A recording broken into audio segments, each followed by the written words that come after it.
Neste momento, eu vou fingir que estou trocando uma ideia com o Léo Jardim. Chega aí, Léo, senta aí. Que isso, irmão, você pessoalmente é mais lindo ainda. Mas se liga só no que eu tenho pra te falar.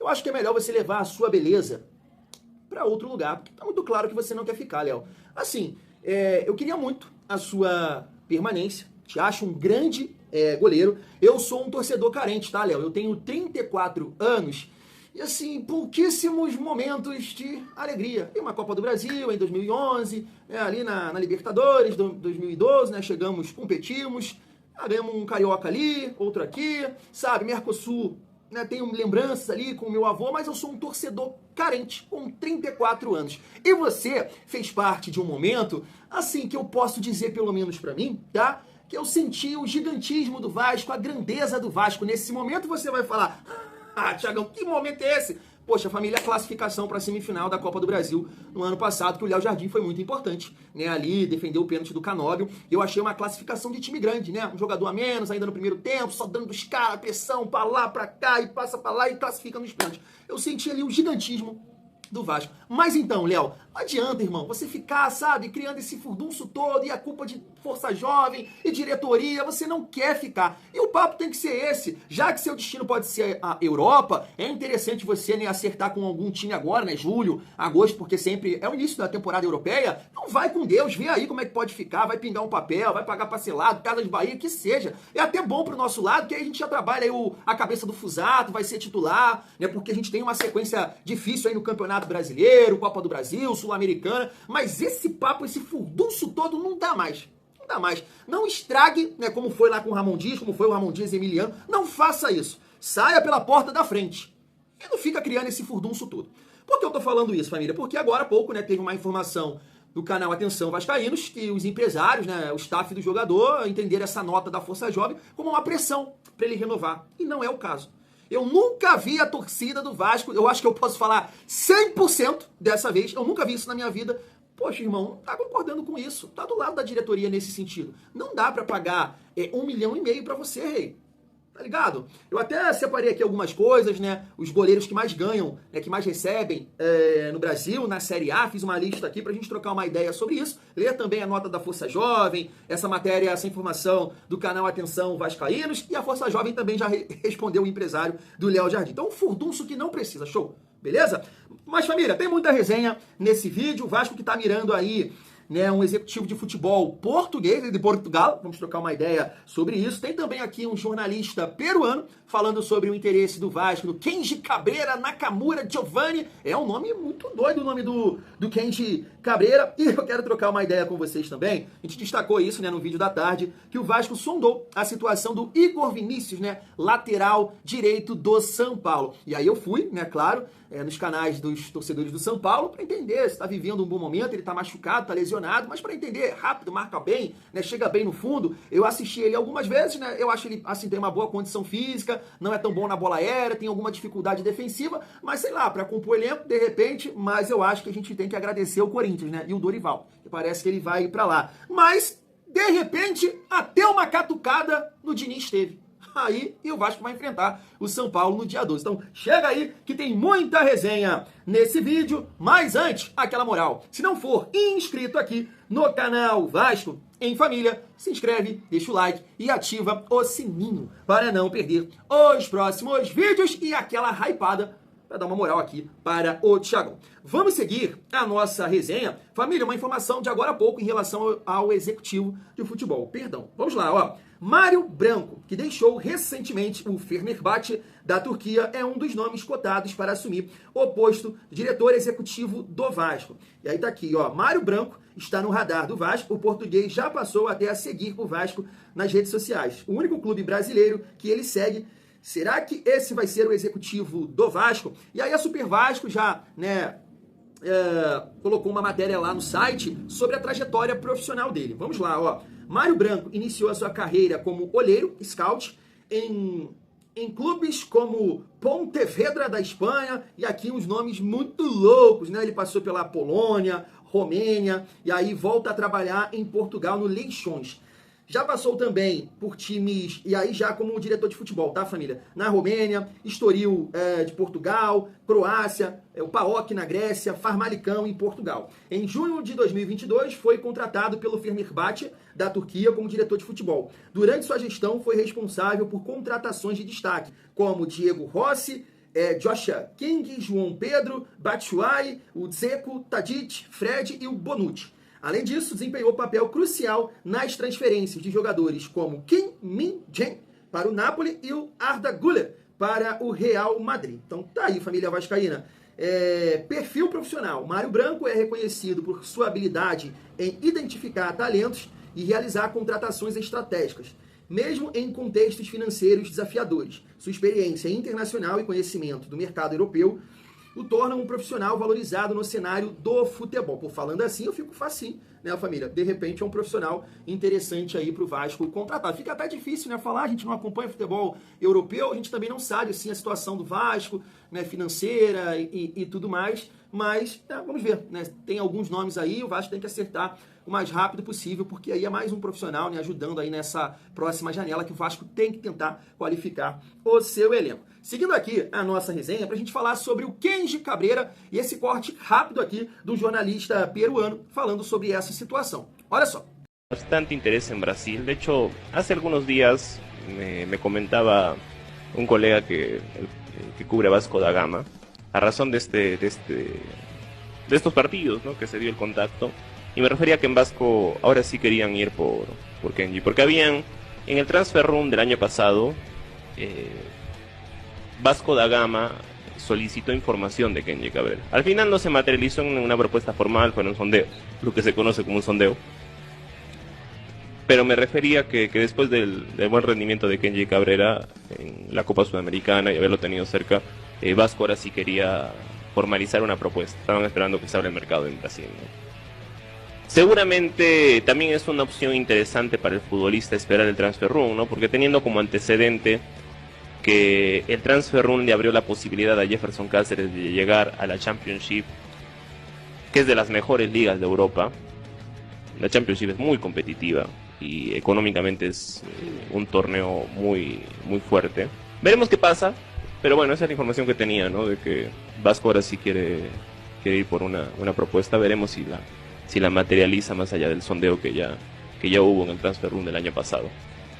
Família, eu não sei se o áudio ficou legal, mas eu acho que dá pra gente entender, né? Ele comenta sobre a questão do transfer ban, que o Vasco, né, já resolveu, que de fato fez uma sondagem pelo atleta, mas também tem uma possibilidade, né, de um clube da Championship, né, que é da segunda divisão da Inglaterra, fazer uma proposta por esse jogador. Eu também fui pesquisar, né, alguma coisa nesse sentido, se de fato tem alguma sondagem, e até tem um jogador aqui, me parece Jefferson Caçares, né, que vai jogar no Sheffield United, que está na segunda divisão inglesa, então, de repente, né, os times de lá olham para esse mercado aqui. É um jogador de seleção também, né, vem sendo convocado. E essa galera aí, né, tem scouts em todo lugar, olheiros e tudo mais. É um jogador de 22 anos, então, de repente, realmente tem esse olhar para esse atleta. Mas até o momento, família, a matéria está destacando aqui um time da primeira divisão da Suécia, teve também um time da Arábia Saudita tentando também a contratação desse atleta, mas a ideia do Melgar é até estender o contrato dele e aí vender por um bom papel colorido. Assim, família,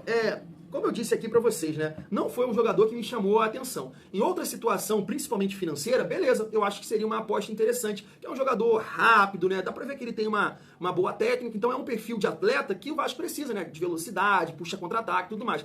Mas quando jogou contra a gente aqui em São Januário, o Vasco fez uma boa partida, claro, mas não mostrou muita coisa. Então um time que tá com uma dificuldade financeira, recuperação judicial, segundo o Rafael Marques da ESPN, o Vasco tá preocupado, né, como é que vai honrar os compromissos até o final do ano, a folha alta, e depende disso, da Copa do Brasil, da Sul-Americana, venda do Ryan. Ah, não, pô. Ah, não. Você fazer qualquer tipo de investimento no Kenji Cabreira? Acho que não. Nesse momento, não dá pra apostar nesse sentido, né? Se você vai botar um papel colorido na mesa, você tem que tentar diminuir a margem de erro. E nesse momento, um jogador jovem que está se destacando no campeonato peruano? Não, pô. Então você tem que olhar para o mercado de uma outra forma. O Vasco está numa situação complicada no Campeonato Brasileiro e o Vasco precisa conquistar, família. Família do céu, o Vasco precisa conquistar para melhorar esse ambiente aí difícil, complicado, né? Porque é complicado. Então, não é o jogador, na minha opinião, por essas situações que eu estou comentando aqui com vocês. Seguindo a nossa resenha, para a gente falar um pouco, né, sobre essa situação aí do Léo Jardim, rapidamente vou destacar aqui a nota, né, que a Força Jovem fez, sei lá, 2, 3 dias atrás. Vamos lá, ó. Léo, te criticamos quando necessário e aplaudimos quando merecido. Em toda a nossa história foi assim. Nem os maiores ídolos do clube foram isentos de críticas, vaias ou cobranças. Ninguém é insubstituível. E muito menos maior que o Vasco. Já perdemos muitos craques e bons jogadores. Em nenhuma dessas ocasiões foi o fim para nós. Se para ficar aqui você exige um salário superior a R$1 milhão, pois bem, muito obrigado pelos serviços prestados e boa sorte no decorrer da carreira. Não temos dúvidas que encontraremos bons goleiros que, assim como você, sequer tinha oportunidade no antigo clube. Por um salário justo, sem forçação de barra. Não adianta querer tirar proveito da carência da torcida para forçar a diretoria a pagar um salário exorbitante. Nós não toleramos tal medida. Se quiser ficar, continuaremos o apoiando. Se não, pode começar a treinar separado e dar lugar a quem realmente quer vestir e defender a Cruz de Malta. E aí vamos lá, a informação aqui do canal Atenção Vascaínos. Ó. Nota da Força Jovem gera mal-estar com Léo Jardim e seu staff. A nota oficial publicada pela Força Jovem, principal torcida organizada do Vasco, criticando a postura de Léo Jardim nas negociações de renovação, não foi bem recebida pelo goleiro e seu staff. O grupo do jogador interpretou o comunicado como uma tentativa do clube de pressioná-lo para aceitar a proposta de renovação que prevê um salário de cerca de 800 mil mensais até 2030, enquanto o staff busca valores entre 1,5 milhão e 2 milhões. A situação esquenta os bastidores com a torcida dividida. E o Vasco tentando segurar seu goleiro titular, que está próximo de ativar uma cláusula de renovação automática até 2026 por número de jogos. E aí, família, Força Jovem também já respondeu, tá aí, ó, que vá pra onde que caiu. Pressionar quem? As propostas já foram feitas. Se quiser aceitar, bem, se não, rua. E outra, não estamos aqui para fazer média para ninguém. Não gostou? Paciência. Empresário de merda, fanfarrão, tá o tempo todo tentando forçar a diretoria a pagar um valor exorbitante no Léo, usando a pressão da torcida a favor deles. É exatamente isso, né, família? Porque aqui na informação da Atenção Vascaínos, a questão da torcida dividida em relação à gestão, né? Muita gente apoiando, muita gente criticando. Então, a galera que tá criticando, você perde um goleiro desse nível, que tá muito bem, né? Vai cair em cima da gestão do Pedrinho. Mas eu acho que não é o caso. Né? É o que eu disse no início do vídeo. Eu aqui, usando o meu canal como exemplo, eu não vi nenhum comentário. Pelo amor de Deus, paga isso.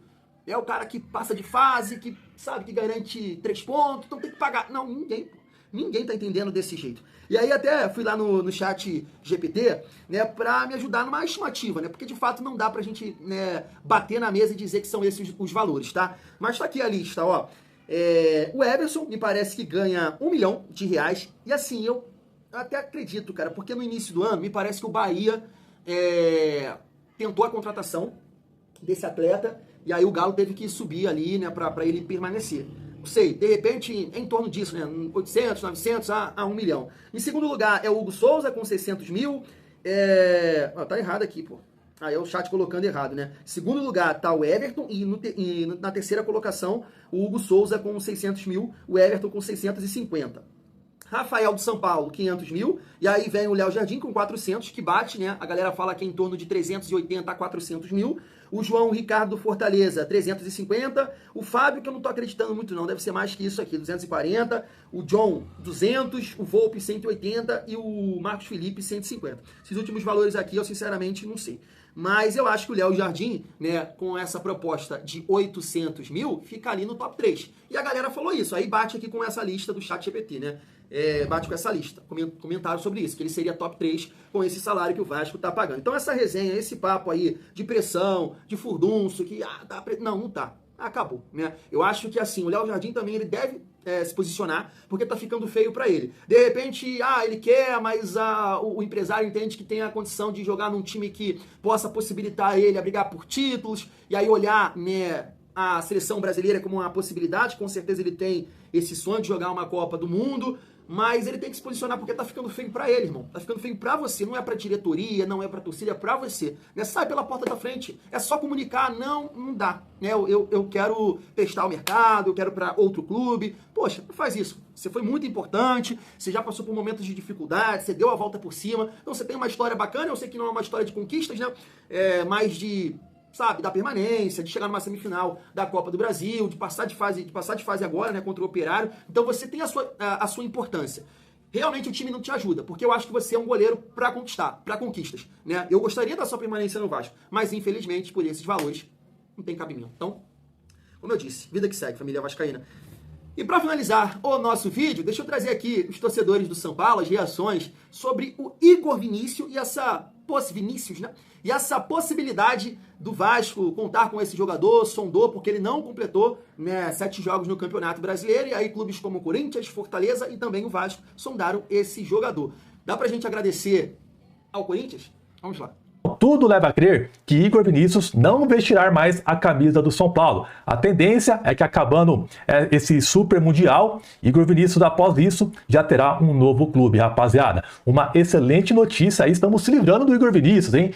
Então, detalhe, ele ainda tem vínculo com o São Paulo até o final do ano, e informações também de que o São Paulo gostaria que o jogador abrisse mão do que ele tem direito para liberar ele para o Corinthians agora. Então o São Paulo não pagaria os salários do Igor Vinícius até o final do ano. Para mim isso aí já tá ótimo. Só de você não ter mais um salário até o final do ano e indo pro Corinthians, a gente levando ele pro Corinthians, a gente já tá ganhando, rapaziada.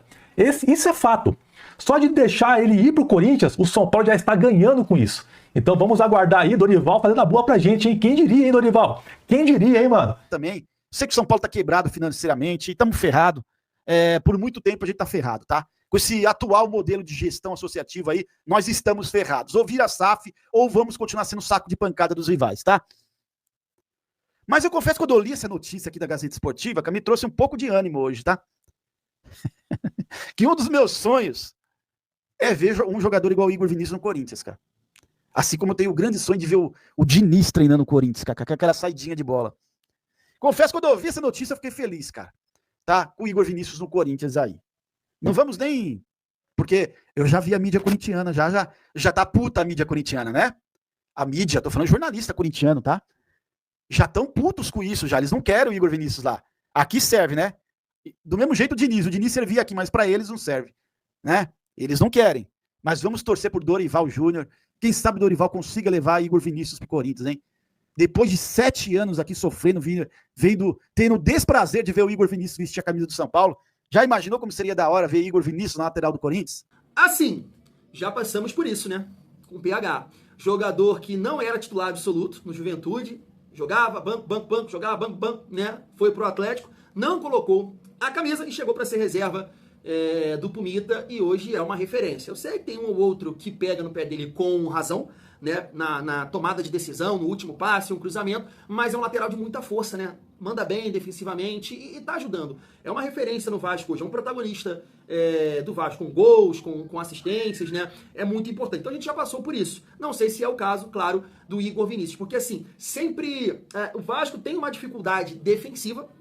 É o caso do Pumita, por exemplo. Então, assim, você contratar um jogador que tem dificuldades defensivas, então eu não conheço, né, bem o atleta, né, família? Eu até falei aqui que seria talvez um jogador interessante para compor o elenco, para ser reserva do PH, muito por isso, né? Porque aí, 7 anos de São Paulo, um jogador acostumado em jogar em time grande, mas por essa análise aí, eles comemorando, eu já fico com o pé atrás. E agora, em relação ali ao Diniz, assim, não é que eu sou muito fã do Fernando Diniz, mas continuo achando, né, de longe a melhor opção para esse atual momento do Vasco, sabe? Eu sei que fica essa questão, todo mundo fala, né, da saidinha do Diniz, vejo aí vários outros times fazendo isso, né, inclusive agora, né, teve o Paraguai e Uruguai, o Uruguai toma um gol assim, então muita gente está fazendo isso, construindo desde ali do goleiro, dos zagueiros e tudo mais, não é uma questão só do Diniz, mas a galera pega no pé dele em relação a isso. Então, sempre comentei aqui que ele poderia melhorar o Vasco em outros aspectos, né? De ter mais ideias de jogo, de criar mais oportunidades, isso está acontecendo. Melhorou muito o desempenho do Ryan, mas sim, né? Tem alguns pontos que, né, o Diniz, sei lá, cara, Por exemplo, na última partida contra o RB Bragantino, eu não estou dizendo que ia mudar, que o Vasco ia virar, que o Vasco ia empatar o jogo. Mas eu tenho dificuldade de entender. Ele coloca 2 jogadores com 43 minutos. Ah, mas eu não conheço, não estão adaptados ao sistema. Mas você conhece quem está em campo. Você conhece. Você está vendo que ele está cansado. Você está vendo que ele não vai produzir. O cara botou uns 4 jogadores de meio campo com sangue novo. Você vai continuar ali com o Nuno, com o Verratti, com o Ryan se arrastando em campo? Sabe? E não tem cabimento na minha opinião. Ah, o banco é fraco, Thiagão. Ah, os caras não estão adaptados porque não tá tendo tempo de treinar e, sabe? Mas só o time titular. Beleza, o que eu estou dizendo. Ele conhece quem tá em campo. Tá vendo os 3 se arrastando. Aí vai botar 2 atacantes com 43 minutos. Complicado. Mas é isso. Confio no trabalho do Diniz e eu espero que ele possa dar uma resposta ao torcedor do São Paulo aí no dia 12. Vasco ganhando a primeira fora de casa. Fui!